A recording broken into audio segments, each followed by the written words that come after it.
Ancient cultures saw doorways to other worlds hidden in plain sight. These legendary portals were far more than simple stories. They formed the core of spiritual life and shaped entire civilizations across the globe. In this journey, you will gain a complete map of the hidden gateways our ancestors described, from sacred mountains to the very fabric of dreams. We will uncover why a Greek hero's descent into a dark cave and a shaman's rhythmic drumming were both seen as genuine passages to the unknown. This exploration reveals a stunning truth about humanity's persistent drive to reach beyond the visible world. What forgotten doorway to another realm would you be most curious to open? A mountain's peak scrapes the sky, an undeniable threshold in the ancient mind. For the Greeks, Mount Olympus was not a distant metaphor but a tangible, cloud-shrouded fortress where Zeus and the pantheon conducted the affairs of the cosmos. Its snowy summit was forever beyond mortal reach, a clear line dividing the human world from the divine. Far to the east, a similar conviction took root around the Kunlun Range in Chinese tradition. This was not merely a group of mountains, it was the axis mundi, the central pillar of the world around which the very heavens turned. It was a sacred geography where the celestial and the terrestrial met. The journey to such a place was itself a ritual. Pilgrims did not simply walk a path, they undertook an ascent from the ordinary world into a realm of profound mystery. Each step upward was a movement away from the familiar and toward the possibility of revelation, a chance to hear the whisper of the gods in the thin, clear air. This shared human impulse to seek the divine on high ground speaks to a deep-seated recognition that to elevate the body is to prepare the spirit for an encounter with something greater. Yet if mountains represented a gateway upward, another type of portal called seekers downward, into the profound and silent darkness of the earth. Yet this descent into darkness was not an act of despair, but a deliberate journey into the earth's deep memory. The cave at Cape Tainaran in Greece was not just a hollow in the rock, it was a legendary front door to the kingdom of Hades. Here, heroes like Orpheus were said to have walked into the gloom, seeking to cross the ultimate boundary. Across the ocean, the Maya saw the vast, water-filled cenotes of Mesoamerica as more than just sources of fresh water. These natural wells were sacred openings to Xibalba, a sprawling and challenging underworld realm. To enter such a space was to pass into the Earth's own subconscious, a place of profound transformation. In the absolute quiet and darkness, far from the sun's reach, rituals of communion unfolded. Individuals sought not to conquer these subterranean realms, but to listen, to receive wisdom or visions from ancestors and the powerful spirits believed to reside there. The very mystery of these geological formations, with their hidden chambers and unknowable depths, made them the perfect setting for stories of connection to worlds beyond our own. If a cave was a portal into the Earth's hidden heart, then another kind of gateway was believed to reflect the very soul of the universe. A still pool of water does not merely show you the sky above.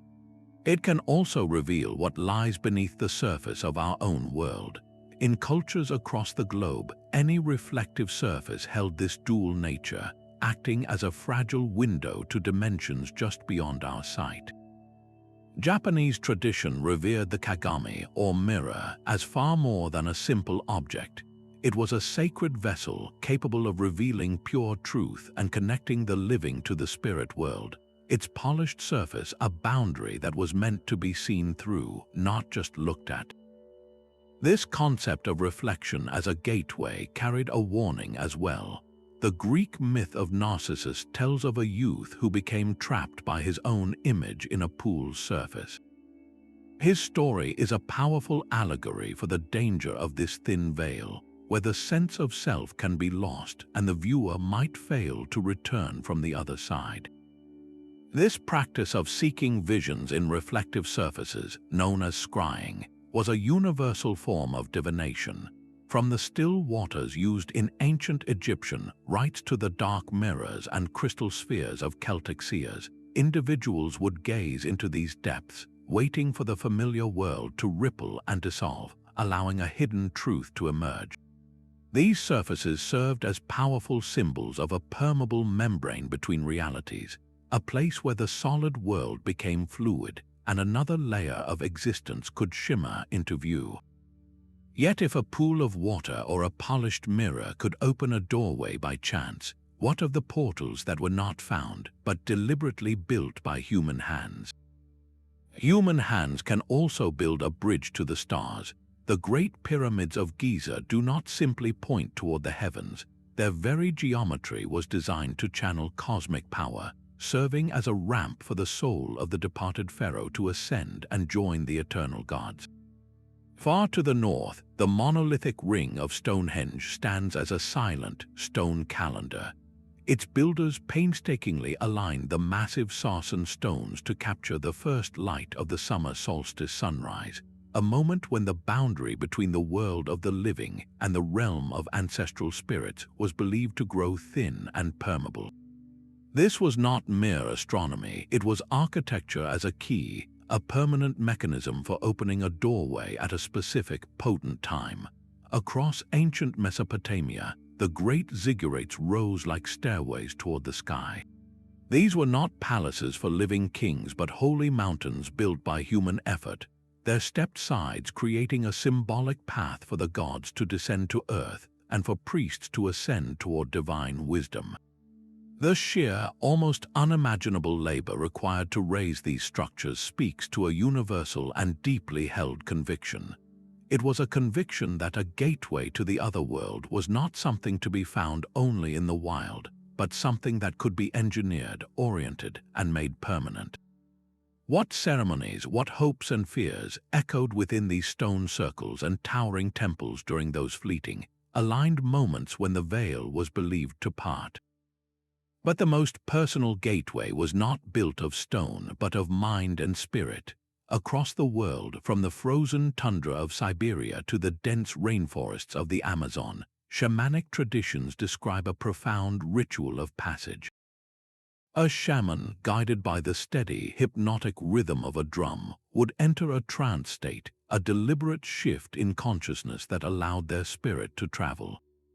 This was not a metaphor for them, it was a genuine journey to upper or lower worlds to retrieve knowledge, perform healing for the sick, or guide the souls of those who had passed on.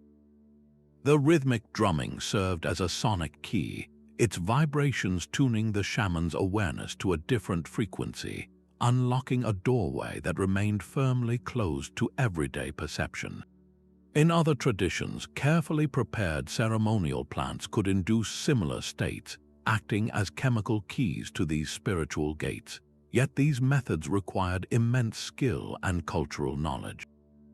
The doorway had to be opened with precision, and perhaps even more importantly, it had to be closed securely upon return.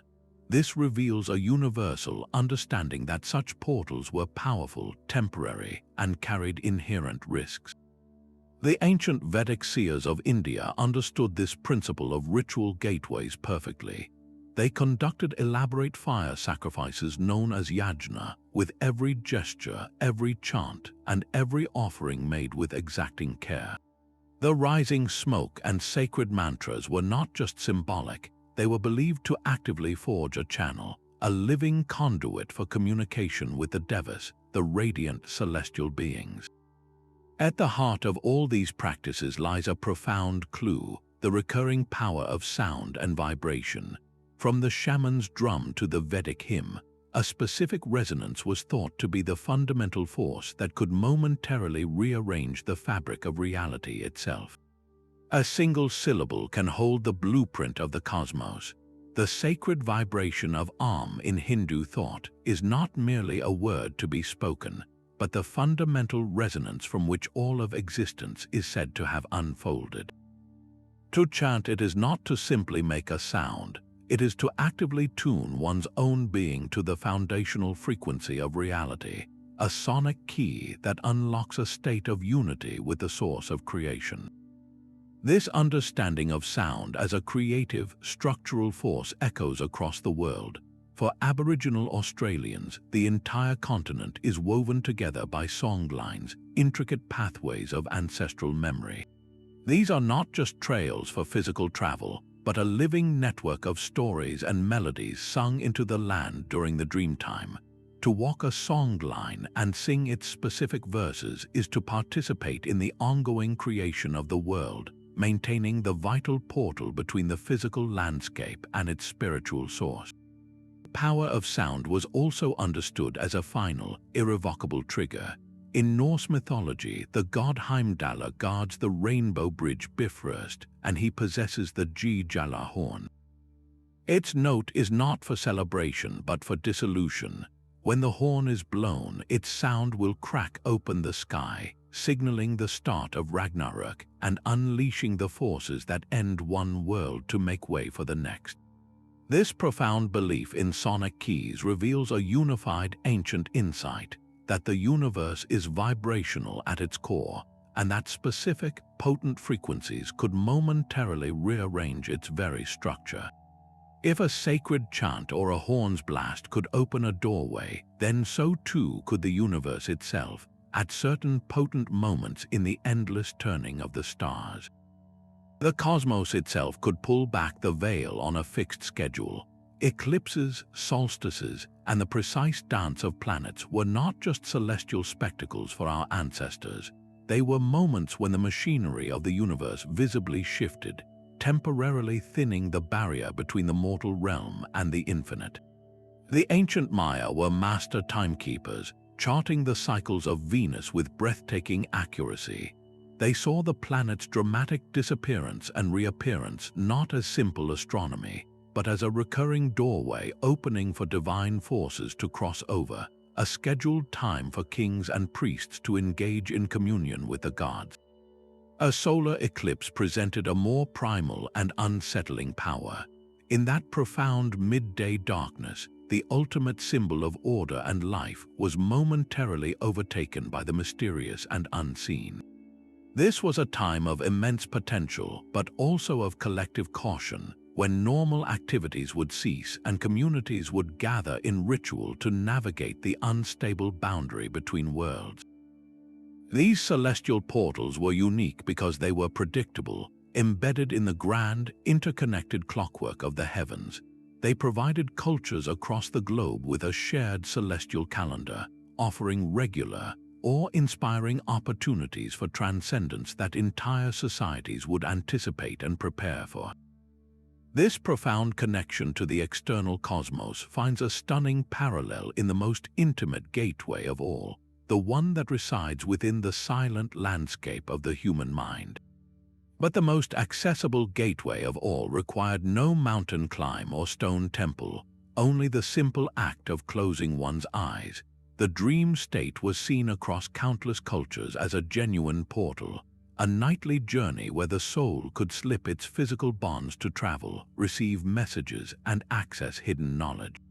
This was not dismissed as mere imagination, but understood as the spirit's actual passage into other planes of existence. In ancient Mesopotamia, this belief was formalized into a powerful practice known as dream incubation. Individuals would sleep within special temple chambers, performing specific rituals to invite prophetic visions that would guide crucial decisions, from the timing of military campaigns to the prospects for the coming harvest. They sought direct communication from the divine, treating the dream space as a strategic council chamber for the soul. A similar conviction fueled the healing sanctuaries of the Greeks, the Asclepians. Here, those suffering from illness would undergo cleansing rituals before sleeping in a sacred hall. They fully believed the god Asclepius would visit them within their dreams, sometimes performing a spiritual surgery or offering a cure that would manifest upon waking. For these ancient seekers, the mind itself was the most versatile and profound threshold, a gateway built into the very architecture of human consciousness. It was a portal open to every person each night, though its secrets were truly mastered by only a few, like priests, shamans, and oracles. And just as every physical doorway requires a guardian, these mystical thresholds between worlds were also believed to be watched by powerful, often formidable, sentinels. A doorway between worlds was never left open for just anyone to wander through. Standing at the edge of the unknown, ancient myths placed formidable guardians, hybrid beings whose very nature defied simple classification. The monstrous three-headed hound Cerberus did not merely guard the Greek underworld. He was the final, living obstacle before the river Styx, a creature of absolute loyalty to Hades whose presence ensured that no shade could ever leave and no living soul could easily enter. In Egypt, the great Sphinx with the body of a lion and the head of a pharaoh was more than a statue. It was a symbolic sentinel of sacred space, its immense form embodying royal power and ferocious wisdom, challenging all who approached. These composite creatures, stitched together from the traits of multiple animals or of human and beast, were the perfect symbols for their role. They existed between categories, just as they existed between worlds, their impossible forms a living warning that the rules of ordinary reality no longer applied. Their primary duty was twofold: to test the worthiness of any soul seeking to pass, and just as crucially, to prevent dangerous entities from the unseen realm from spilling into the world of the living. This reveals a profound and almost universal ancient anxiety, that while the desire to connect with the beyond was powerful, the traffic between worlds had to be strictly regulated. Interaction with a guardian was never a simple battle of strength, it was a test of a different kind.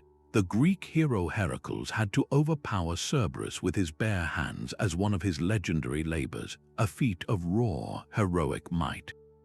But for the traveler Oedipus, the challenge presented by the Sphinx was one of intellect, a deadly riddle that had to be solved with wisdom, not a sword.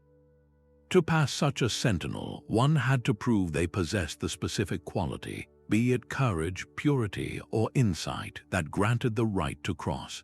The nature of the guardian itself often hinted at the protocol for passage. A beast like Cerberus required a show of force or a divine command, while a sphinx demanded a display of cleverness.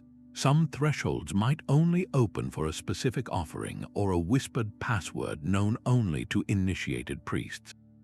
This intricate system of checks and balances shows that our ancestors saw these portals not as passive holes in reality, but as actively managed border crossings with their own customs and immigration officers. The stories of those who successfully navigated these tests, however, give us the clearest window into what awaited on the other side. The hero's journey is the ultimate test of the portal, where a living person becomes the key. In the ancient epic of Gilgamesh, the king's grief drives him to the very end of the known world, seeking the secret of eternal life from the one man who survived the Great Flood. His path is a physical and spiritual ordeal, taking him through a sunless tunnel guarded by scorpion beings and across the waters of death. He does not find the immortality he seeks, but he returns with something perhaps more valuable, a profound understanding of human limits and the importance of legacy. His journey through that ultimate threshold fundamentally reshapes him, turning a proud tyrant into a wiser ruler.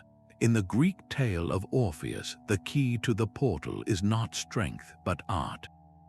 His love for Eurydice is so powerful that he dares to walk into the realm of Hades, and his music is so beautiful that it temporarily suspends the laws of the dead. The very stones weep, and the merciless king of the underworld is moved to grant his request. This story reveals a stunning idea that a perfect expression of human emotion, whether through song or poetry, could momentarily force open a doorway that was meant to be sealed forever.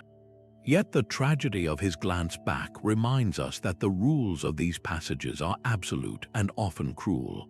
The return is as perilous as the descent. These myths follow a powerful, recurring pattern. a call to adventure disrupts the hero's ordinary life, leading to a difficult passage across a guarded threshold. Once in the other world, they face symbolic trials that test their core character, and if they succeed, they secure a prize, an elixir or a fragment of wisdom. Their final task is to bring this treasure back across the boundary, to share it with their community. The hero becomes a living conduit, a temporary bridge between realms, carrying knowledge from the unknown into the light of the mortal world. But why undertake such a terrifying risk? The answer often lies in a quest for what is normally forbidden, for knowledge that is too dangerous or profound for everyday life. These stories suggest that the greatest truths are kept behind the most formidable gates, reserved only for those brave enough to make the crossing and disciplined enough to survive the return. Some gateways were not meant to be crossed at all, protected not by monsters but by the sheer weight of their own consequences. The most famous of these is the single tree in the heart of Eden, a living portal to a state of understanding that would fundamentally alter humanity's relationship with the divine. To eat from the tree of knowledge of good and evil was not a simple act of disobedience. It was to seize a form of awareness that came with a permanent and heavy cost, exiling humanity from a state of innocence into a world of hardship and moral choice. This archetype of the forbidden gateway to wisdom appears across the ancient world, always presenting a stark choice. In Norse mythology, the god Odin did not merely ask for wisdom, he actively sacrificed one of his own eyes at Mimir's well. This well was not a simple body of water, it was a cosmic focal point, a portal to the source of all memory and foresight. To drink from it was to gain unimaginable knowledge, but the price was a piece of his own physical being, a permanent reminder that such enlightenment requires a profound and irreversible payment. The pursuit of knowledge through these thresholds was universally understood as a double-edged sword. It could grant the power of foresight or a godlike perspective, but it often came with a terrible burden, unraveling the seeker's peace or leading to consequences they could never have anticipated. This recurring theme serves as a powerful warning from our ancestors about the immense responsibility that accompanies any attempt to access truths that lie beyond ordinary human perception.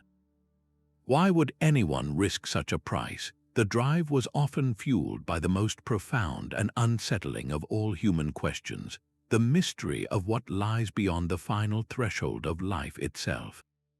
The final passage was not a door to be opened, but a river to be crossed. For the ancient Greeks, the soul's journey did not end with a final breath. It arrived at the murky, silent bank of the river Styx.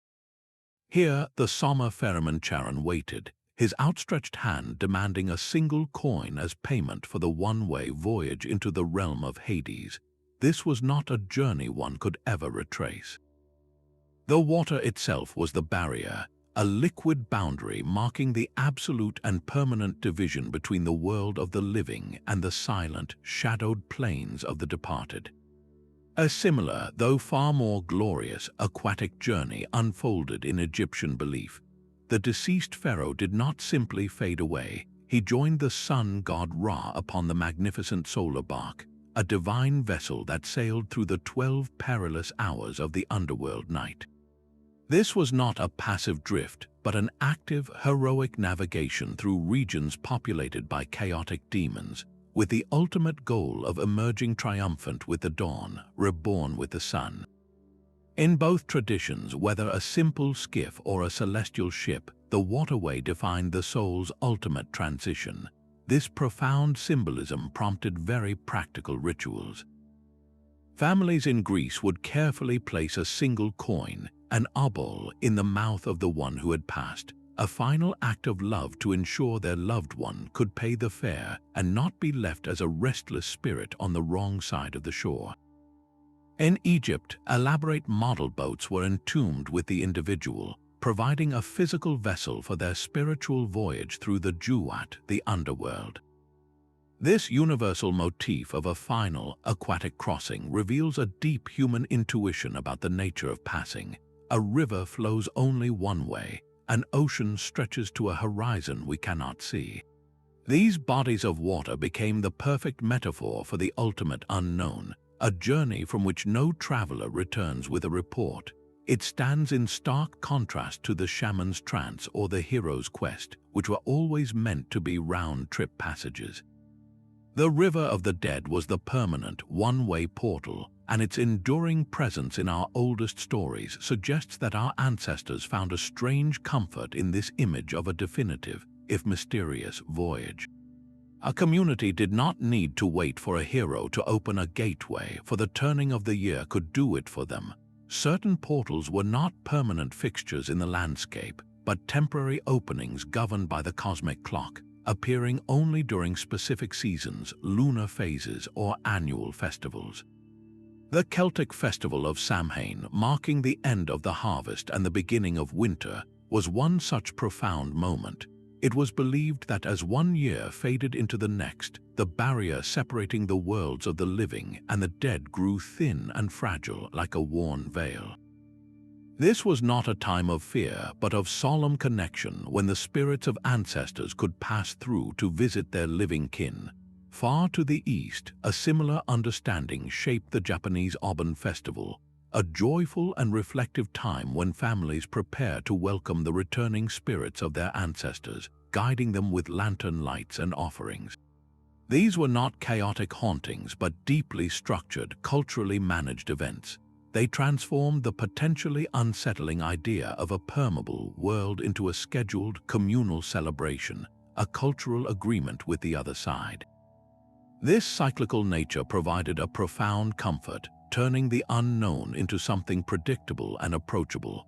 It gave communities a shared language and a set of rituals to safely interact with the beyond, honoring the cycle of life and death itself.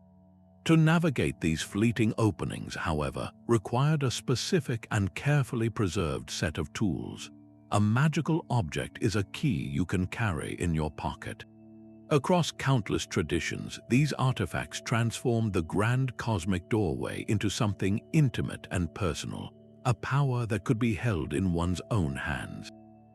The Norse god Heimdallr did not just blow the Jijala horn. He was the guardian of the Bifrost, the shimmering rainbow bridge that served as a permanent, yet fiercely protected, highway between the world of the gods and the realm of humanity. This was not a portal hidden in a cave or aligned with the stars. It was an open, radiant structure, but one that required a divine sentinel to regulate who could pass. In the mists of Arthurian legend, objects like the sword Excalibur and the elusive Holy Grail served a similar function. They were not merely powerful weapons or sacred relics, they were active conduits. To pull the sword from the stone was to prove one's right to a kingship granted by a power beyond the mortal plane. The quest for the Grail was not a simple treasure hunt. It was a spiritual journey where the cup itself acted as the ultimate focal point. A threshold one had to be pure of heart to even perceive, let alone approach. This idea of the chosen wielder is perhaps the most profound aspect of these portable keys. The magic carpet in Middle Eastern folklore, the humble magic beans in the European tale of Jack, even Aladdin's wondrous lamp, these objects often refused to work for just anyone. Their power responded to a specific individual, someone whose inner nature, whether through innocence, courage, or destiny, made them spiritually prepared for the journey that the object would unlock. This points to a deep-seated human desire not just to witness the unknown, but to have a measure of control over the encounter, to carry a piece of the miraculous within our own grasp. But what of the landscapes that were not merely gateways, but were themselves considered to be entirely magical realms? A forest path can dissolve into shadows just a few steps from the sunlit edge. In the deep, uncharted woods of European folklore, the very air seemed to shimmer with possibility, a place where the solid rules of the village gave way to something far more fluid and strange. These were not merely collections of trees, they were active, breathing thresholds, liminal landscapes that existed in a permanent state of in-between. They were neither the safe, cultivated fields of humanity nor the truly trackless wastes, but a borderland where the two realms bled into one another. To venture here was to accept that you were leaving one world behind, with no guarantee you would step back into the same one. This is why so many fairy tales hinge on a hero stepping off the path, a single, fateful decision that does not just lead to getting physically lost, but to crossing an unseen line into a domain where time itself behaves differently. A night of dancing with fairies could translate to 100 years passing in the mortal realm, and a simple cottage discovered among the gnarled roots might belong to a benevolent guide or a hungry witch. The danger was never just wolves or the cold, it was the metaphysical risk of an unintended journey, of slipping through a crack in reality simply by taking a wrong turn.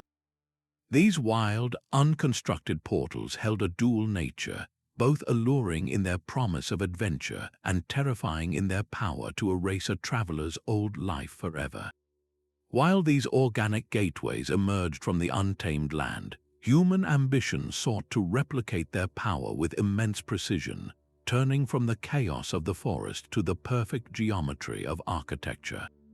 At the very heart of the ancient world stood a single, silent pillar. This is the axis mundi, the world axis, a concept so powerful it unified the entire cosmos into one interconnected system. It was not merely a doorway to one other realm, but the central hub connecting every layer of existence, from the highest heavens to the deepest underworlds. Picture a great tree, its roots digging into the dark soil of the netherworld and its highest branches brushing the stars. For the Norse, this was Yggdrasil, the immense ash tree that held the 9 worlds in its embrace. Its trunk was the central pillar of reality, its roots watered by wells of fate and wisdom, while an eagle perched in its highest branches and a serpent gnawed at its roots below.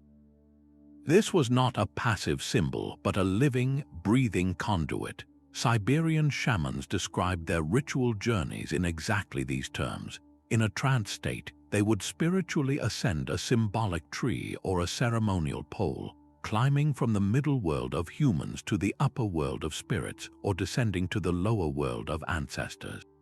The axis mundi was their ladder, a fixed pathway that brought order and stability to the potentially chaotic traffic between dimensions. This cosmic center gave the universe its structure. It was the still point around which all creation turned, the central post in the great tent of reality. Every sacred mountain, every world tree, every temple pillar that represented this axis served as a reminder that the universe was not a random collection of realms, but a single, magnificent, and profoundly interconnected whole. How did our ancestors translate this grand cosmic blueprint into the very ground beneath their feet? This barrier between worlds was often envisioned not as a stone wall, but as a delicate veil. Think of it as a sheer curtain hanging in a quiet room, separating our everyday existence from the vibrant life in the next. It is intangible, yet profoundly real, a permeable membrane that keeps the realms distinct but never entirely apart. The elegantly simple idea behind this concept is that our visible reality is merely one layer of a much greater whole, with other dimensions existing concurrently, just out of sight. The phrase thinning of the veil, popular in many modern spiritual traditions, is a direct inheritance from this ancient worldview. It describes those specific, potent times or places where this spiritual separation naturally weakens.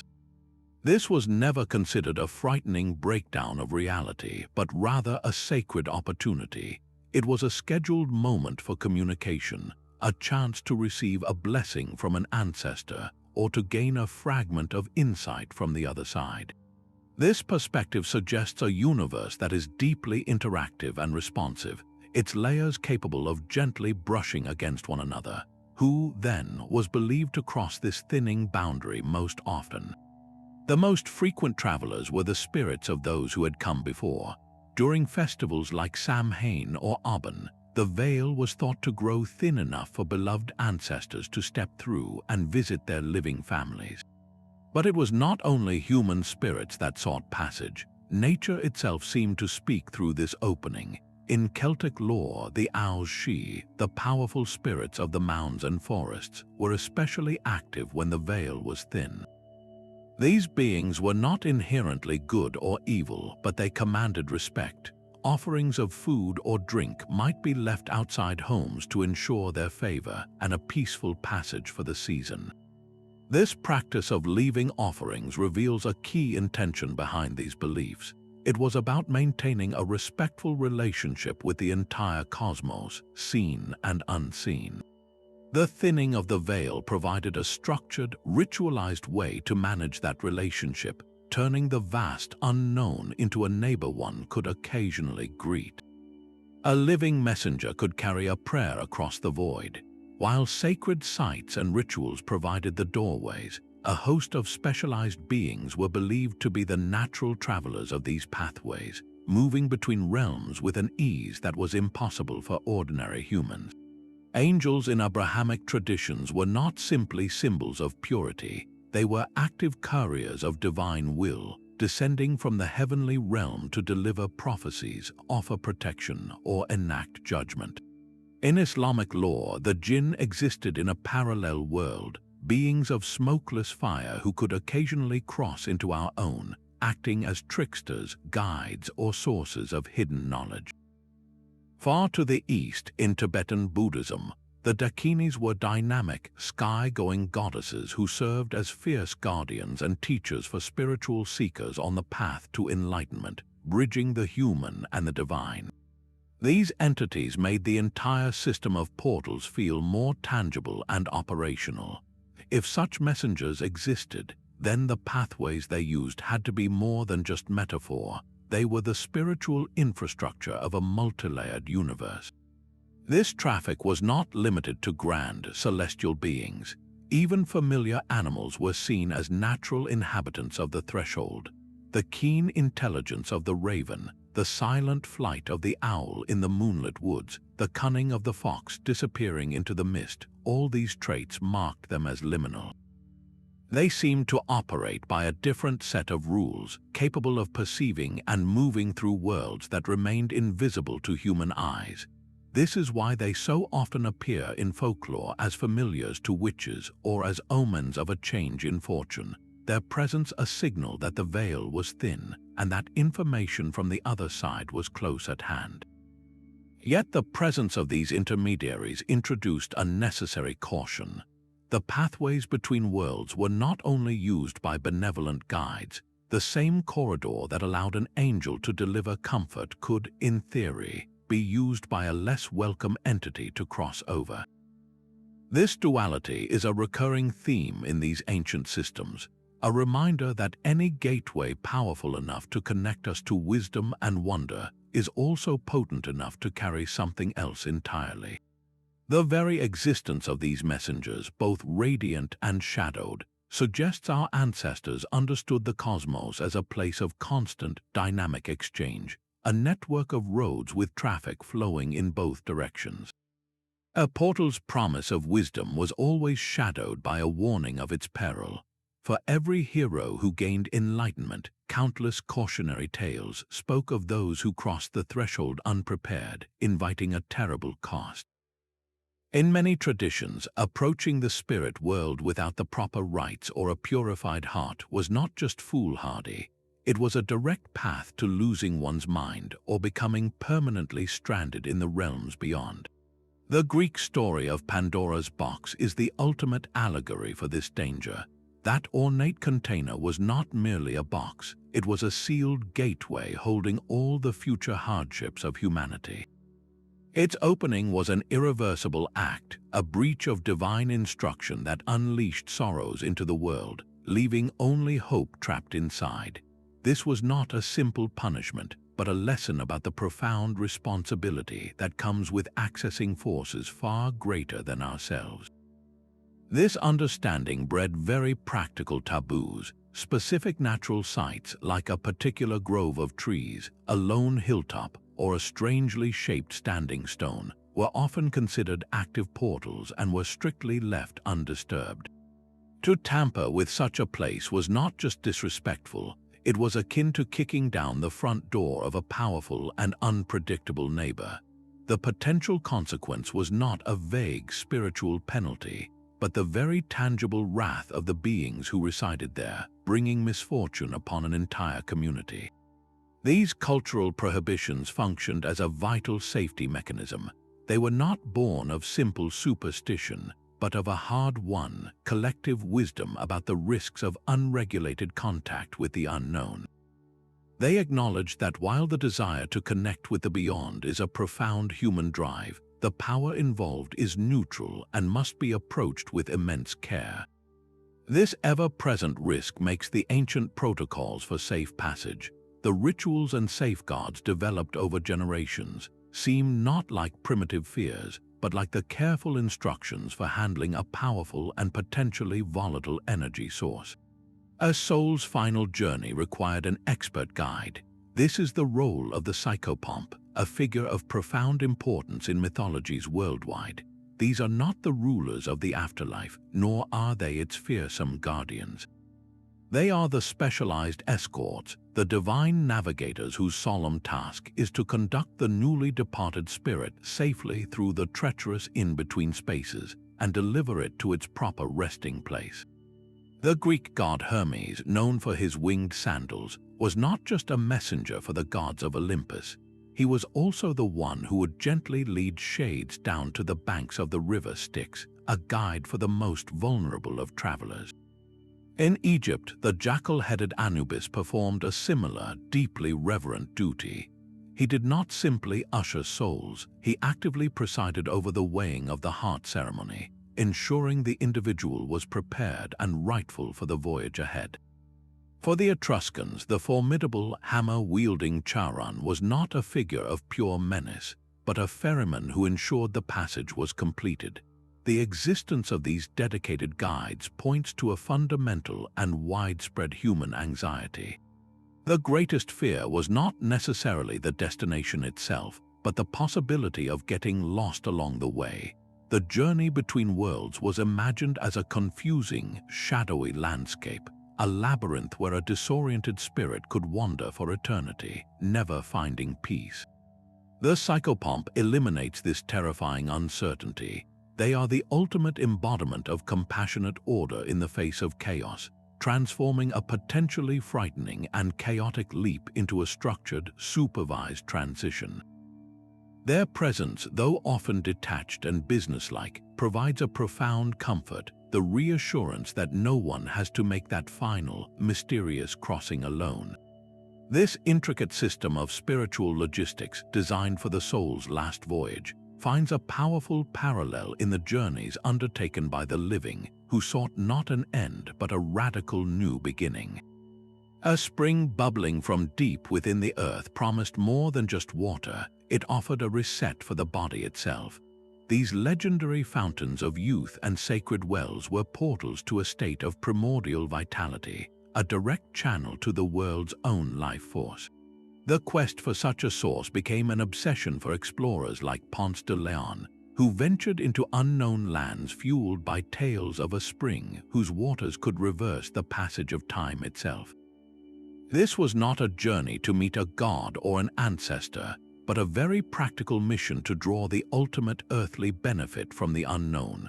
Earlier myths, like those of the elusive Prester John and his kingdom filled with marvels, often featured a restorative fountain at their heart, a symbol of a land that existed outside of nature's ordinary cycles of age and illness. In Celtic tradition, this concept was deeply grounded in the landscape. Wells dedicated to the goddess Brigid were not just places of prayer, but active sites of healing. Pilgrims would travel great distances to bathe in their waters or to leave small offerings called cluties tied to nearby trees, symbolizing the release of an ailment into the well's care. The water from these apertures was seen as a liquid form of the goddess's own restorative power, a tangible substance from another, more perfect realm that could be absorbed into the mortal body. This drive reveals a distinct facet of the human relationship with the beyond. While a shaman might seek wisdom or a hero might seek a lost love, the search for a healing well was a quest for physical redemption. It was the desire to not merely communicate with the mysterious forces of the universe, but to harness their energy for our own renewal, to find a crack in reality through which pure, untainted life could flow into our world. This tangible hope for earthly benefit stands in fascinating contrast to the pursuit of portals for purely spiritual enlightenment, highlighting the full spectrum of human yearning, from the salvation of the body to the transcendence of the soul. The shaman sees illness not as a random event, but as a disconnection within the spirit. When a person suffers from a lingering sorrow, a sudden lack of vitality, or a deep emotional wound that will not heal, the diagnosis in many indigenous traditions is clear: a piece of their soul has gone missing. It may have fractured from a moment of intense fear, been lost in a traumatic event, or even wandered away during a troubled dream. This is where the shaman's unique portal opens, not in a mountain or a stone circle, but within the focused landscape of their own consciousness. Entering a deep trance state, often guided by the unwavering rhythm of a drum, the shaman's awareness detaches from the physical world. They perceive a doorway, an entry point into the non-ordinary reality of the lower or upper worlds. This is the beginning of a deliberate quest, a rescue mission into the unseen. The journey is perilous. The shaman navigates through symbolic terrains, meeting spirit guides and allies, but also confronting the very forces that hold the soul part captive. The goal is retrieval, to find that lost fragment of essence, negotiate for its release, and bring it back across the threshold. Success in this sacred work depends entirely on the shaman's training and their relationship with helping spirits, who act as both protectors and navigators on this intangible road. The return is as critical as the departure. The shaman must cross back through the portal, carefully carrying the retrieved soul part, and ceremonially restore it to the patient, reintegrating the spirit to mend the person. This practice represents perhaps the most intimate and practical application of the portal concept. It transforms an abstract gateway into a direct tool for healing, a focused intervention into the spiritual architecture of a human life to restore wholeness. It suggests that the most profound journeys between worlds are sometimes undertaken not for personal gain, but to piece another person back together. A tunnel of brilliant light now serves as one of the most frequently reported gateways in the modern world. Countless individuals who have experienced a close brush with the end of life describe an identical sequence, a sensation of moving swiftly through a dark, constricted passage toward a radiant, welcoming light. This is not a chaotic hallucination, but a structured journey that mirrors the most ancient portal myths, a deliberate transition from one state of being to another. At the end of this luminous corridor, many describe meeting compassionate beings of pure light, figures often interpreted as ancestors, spiritual guides, or divine presences. The overwhelming emotion reported is not fear, but an indescribable peace and a sense of returning home. The most transformative part of this experience is the return. Individuals come back to their physical lives with their fundamental perspective irrevocably shifted, often losing their fear of the final transition and gaining a deep conviction that consciousness continues beyond the body. How is it that these contemporary accounts, emerging from hospital rooms and accident sites, so closely echo the shaman's journey or the hero's descent? The tunnel itself is a perfect, universal symbol for a portal, a narrow passage that demands surrender and leads to an incomprehensible expansion. The remarkable consistency in these reports, spanning different cultures, beliefs, and personal histories, points to something profound.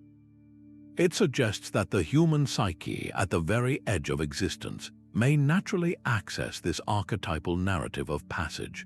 This modern evidence does not disprove ancient beliefs, but rather reinforces them, indicating that the gateway our ancestors described with myth and ritual might be a fundamental, perhaps even biological, component of our shared human experience. The portal was never just a story. It seems to be woven into the very fabric of how we perceive the threshold of life itself. A simple wooden wardrobe stands in a spare room, its door a promise of more than just hanging coats. Stepping through it does not lead to mothballs and old wood, but to a snow-dusted lamppost in the enchanted land of Narnia.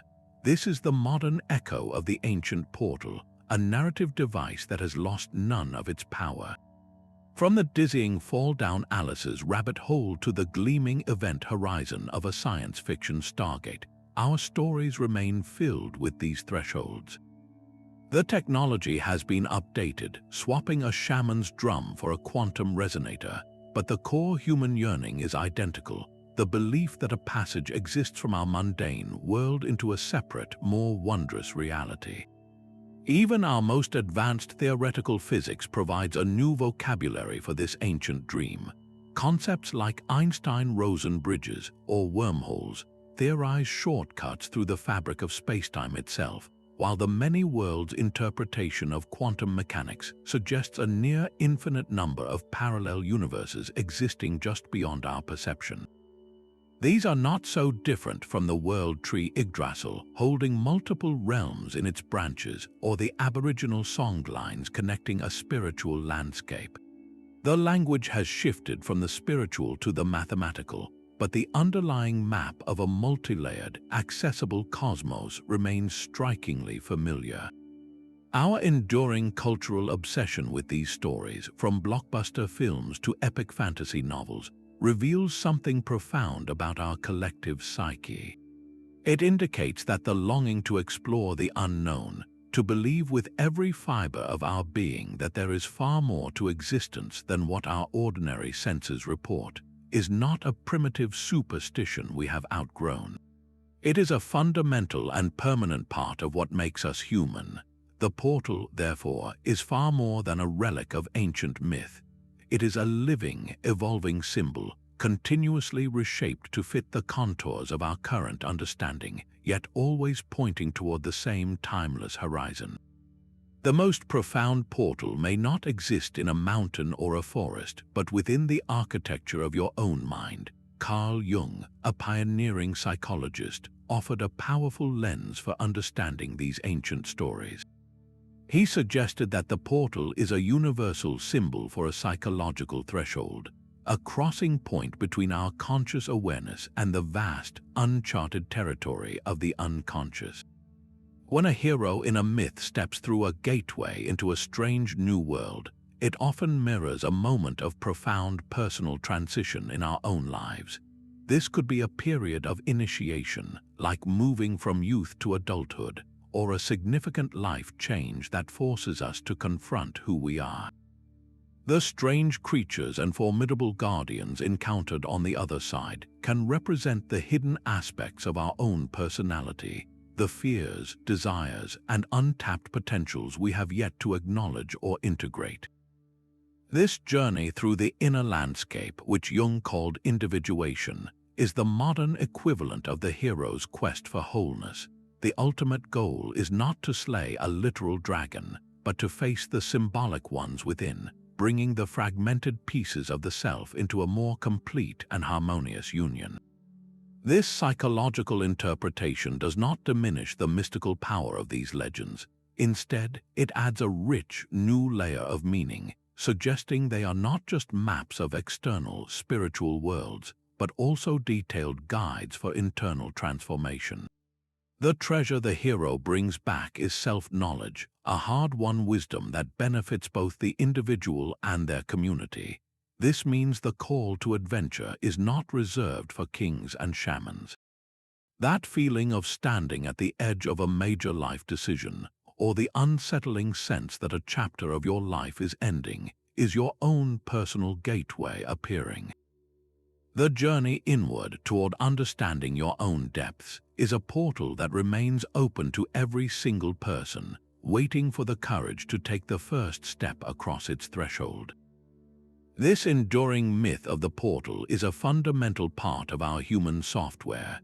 It persists not as a relic of primitive thought, but as a vital answer to a profound and persistent question: the question of whether our existence is truly a closed system. The portal is the ultimate symbol of an open universe. It is the narrative and spiritual assurance that we are not irrevocably trapped within a purely material world, that the walls of our reality have doorways. This concept directly addresses a deep-seated human intuition, a feeling shared across ages and continents, that there is infinitely more to existence than what our daily routines and physical senses can report. It validates the longing for connection, for the possibility of reaching across the divide to communicate with a guiding presence, an ancestral voice, or an intelligence from a reality with entirely different rules. In a world that has been meticulously mapped, measured, and explained by science, the idea of a hidden gateway actively preserves a crucial sense of wonder.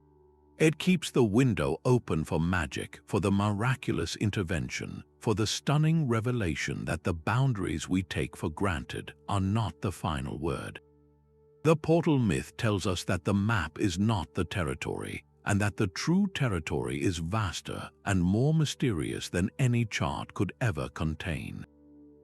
This deep need for a permeable reality, for the hope of something beyond the visible horizon, is what gives these ancient stories their timeless power. It prepares us to take all these threads from the world tree to the near-death experience and weave them into a single, stunning tapestry of human belief. Our journey through these myriad gateways reveals a stunningly consistent and profound worldview. Across every continent and culture, our ancestors did not perceive a single, solid reality. Instead, they described a universe woven from multiple, interpenetrating layers, all connected by an intricate web of passages. The sacred mountain, the deep cave, the shaman's rhythmic drum, the dreamer's quiet night, the silent axis of the world tree, these were not isolated superstitions. They formed a sophisticated, collective model for grappling with the greatest mysteries of existence. This model gave structure to the chaos of life and death. It offered comfort by framing our final journey not as an end, but as a transition to another state. It provided explanations for the unexplainable, from celestial events to inner visions, and it inspired the courage to explore both the vast outer world and the uncharted territory within the self. The portal endures as a symbol because it speaks directly to the core of our experience, that innate longing to cross thresholds, to seek answers in the unknown, and to hold onto the belief that genuine wonder is still possible, hidden just beyond the veil of the ordinary. Let these ancient ideas spark your own curiosity. Perhaps the most powerful gateway we can ever open is that of the mind itself, a willingness to question the obvious and to look for the seams in reality. We would love to hear which legendary portal fascinated you the most. Share your thoughts in the comments and subscribe for more journeys into the profound mysteries of our shared past.